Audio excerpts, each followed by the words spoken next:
Subscribe to our YouTube channel and don't forget to press the bell icon to get all the latest updates. आज हम हैं Hindu Rao hospital, जो कि एक north Delhi का एक बड़ा हॉस्पिटल है और नॉर्थ दिल्ली म्यूनसिपल कॉरपोरेशन के अंडर में आता है।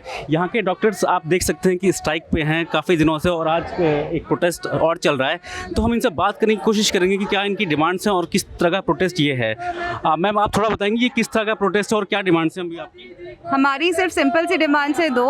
एक तो हमारी सैलरी रिलीज़ करो जो 4 महीने से रिलीज़ नहीं की है। सेकंड, हमारी सैलरी का एक डेट निकालो, क्योंकि हिंदूराव में हमेशा से होता रहा है। हम लोग हमेशा अपना काम छोड़ के बार बार ये चीज़ नहीं कर सकते, क्योंकि हम लोग को भी काम करना पसंद है। बट अगर हमारी सैलरी ये लोग नहीं देंगे तो हम कैसे काम कर रहे हैं? आप बताइए। हमारे पास खाने के लिए तो होना चाहिए, कहीं रहने के लिए होना चाहिए। डॉक्टर रोड पे सो के तो आके हॉस्पिटल में काम करके तो नहीं जा सकता है।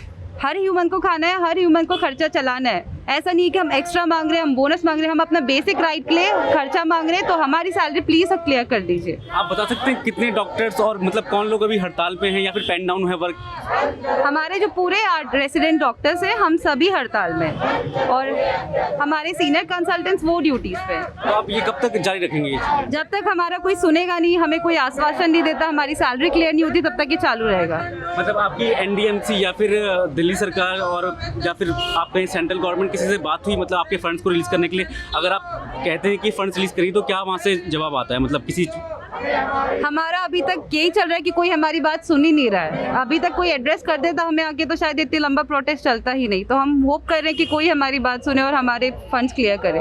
तो आपको लगता नहीं है कि अगर आप हड़ताल पे हैं तो पेशेंट सफ़र हो रहे हैं? मुझे सुनने में आया कि कुछ कोविड पेशेंट्स को यहाँ से शिफ्ट कर दिया गया है। नहीं, जैसे हमारा इधर स्ट्राइक अनाउंस, जैसे प्रोटेस्ट अनाउंस हुआ तो यहाँ से कुछ पेशेंट ऑलरेडी हमने एलएनजेपी शिफ्ट कर दे चुके हैं, पर बाकी कुछ जो सीरियस पेशेंट है उन्हें हमारे सीनियर कंसल्टेंट देख रहे हैं। ऐसा कोई भी पेशेंट नहीं जिसके ऊपर कोई ध्यान नहीं दे रहा है। सब काम अपने आप से चल रहा है, इमरजेंसी भी चल रही है, ऐसा कोई प्रॉब्लम नहीं है। तो कितना लंबा आपने प्रोटेस्ट करने की सोच? नहीं, प्रोटेस्ट करनी है सही। 4 महीने से तो बिना मतलब विदाउट पे हमने काम तो कर लिया, तो हमको बेसिक हमारा पे चाहिए। हमको खाने के लिए पैसा नहीं रहेगा तो आगे कैसे चलेगा? जब डॉक्टर ही भूखा है तो पेशेंट पे क्या ध्यान देगा? डॉक्टर खुश रहेगा तो सब खुश रहेंगे।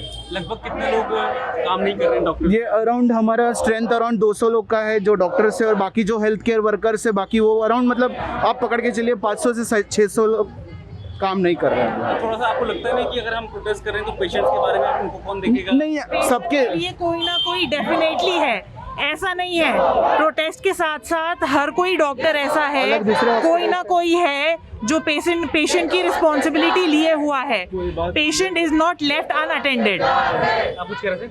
मैं ये बात क्लियर करना चाहता हूँ, हमने अपनी ड्यूटीज़ अबैंडन नहीं की हैं। कोई भी पेशेंट अनअटेंडेड नहीं है, ना ही ये पेशेंट्स को यहाँ पे बंद कर दी गई है फैसिलिटी। यहाँ पे कोविड फैसिलिटी भी जा रही है, यहाँ पे कोविड इमरजेंसी भी जा रही है। हमने बस उनको हमारे सीनियर्स को हैंड ओवर की है ड्यूटी, और हमारे जो प्रोटेस्ट है ये तब तक चलेगा जब तक हमें कुछ आश्वासन दिया जाए। तो मैं जानना चाहता था आपसे कि इसमें सिर्फ डॉक्टर्स ही शामिल हैं या फिर जो हेल्थ केयर वर्कर्स हैं यहाँ के हॉस्पिटल के वो भी शामिल हैं? देखिए, हमारी जो रेजिडेंट डॉक्टर्स की जो स्ट्रेंथ है, डॉक्टर्स में भी 2 टाइप के हो गए, कंसल्टेंट्स और रेजिडेंट्स। सारे रेजिडेंट्स एक साथ इस प्रोटेस्ट में शामिल हैं और नर्सेज भी हमें सपोर्ट कर रही हैं।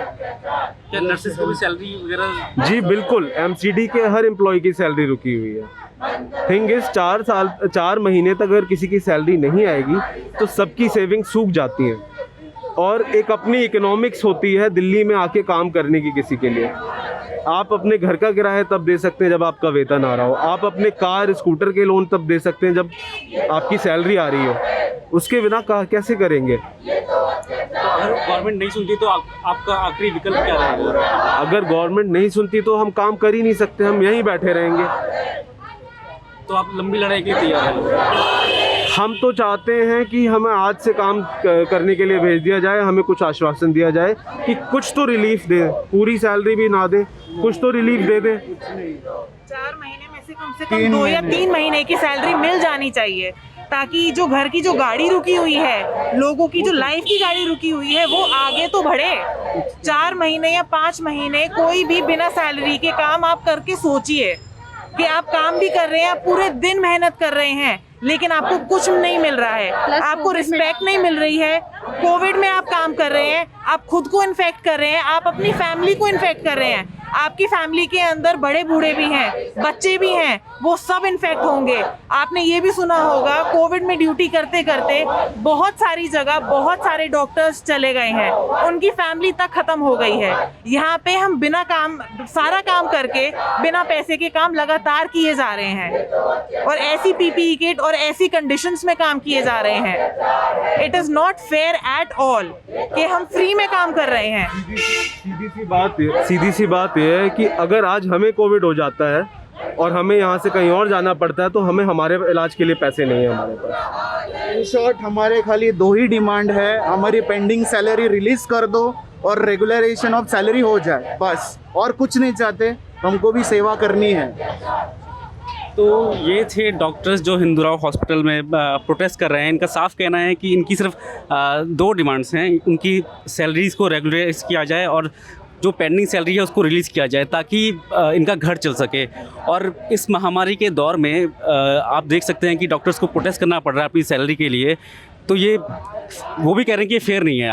हम चाहते हैं कि हम लोग पेशेंट्स को ट्रीट करें, लेकिन जब तक सैलरी नहीं मिलेगी तो हम ट्रीट कैसे कर पाएंगे। मैं कैमरामैन मदन लाल जी के साथ आशीष मोजो स्टोरी के लिए।